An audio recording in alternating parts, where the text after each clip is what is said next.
The word that often comes from me when I think about how I feel when I use AI or engage with AI, especially visual AI, is intoxication. There's something about the river of visuals that comes up before me, and the fact that I can kind of keep going and get lost in it. And every new image is a way for me to like get lost in a new aesthetic or a different detail or a new version of the same thing. I'm sort of caught in this like infinite loop. The only visual reality that exists for me at that time is the AI reality. I don't see anything in my room anymore. I don't see the other stuff on my desktop. It has a drug-like quality, I think, in that way for me. I have easily spent hours and hours just being in this infinite visual loop. I'm just in the reality that the AI creates.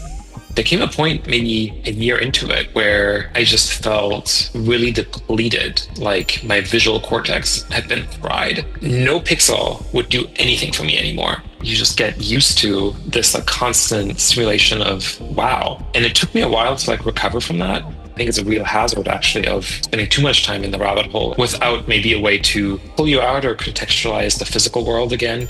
There's something about the fact that it can just keep going forever, the infinity and the infinity of one concept multiplied, by a million. That to me is like a core aspect of the medium.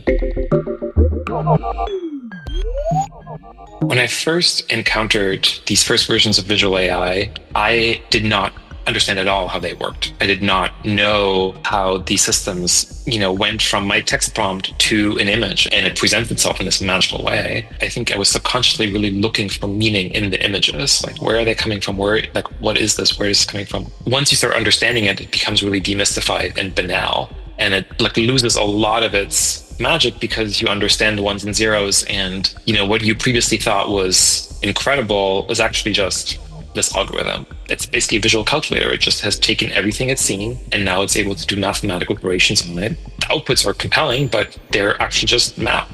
I often think of it like an art student.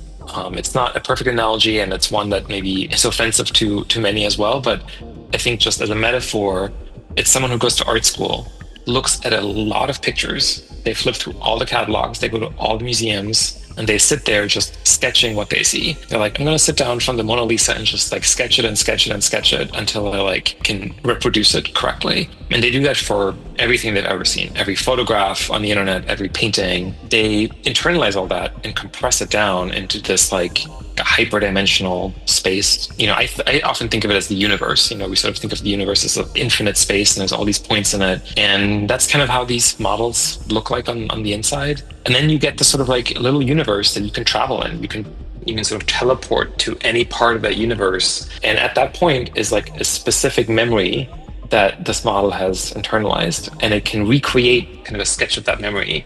It's never going to be a perfect reproduction. It's going to be basically this compressed learned thing that it's done. When you travel to any of these points, you could ask it for a million different images at that location. And each image will be related and similar because you're in a sort of similar spot, but it's never going to be the same because what it ultimately does, it starts with complete noise, nothing really, and starts sketching from there. That's sort of a very simple metaphor you could think about. And because it ultimately is a compression, there's interesting things that happen along the way. You get concepts that sort of like get collapsed into one, or you get influences from different places that like get put together because it's a smaller map, it's not the territory.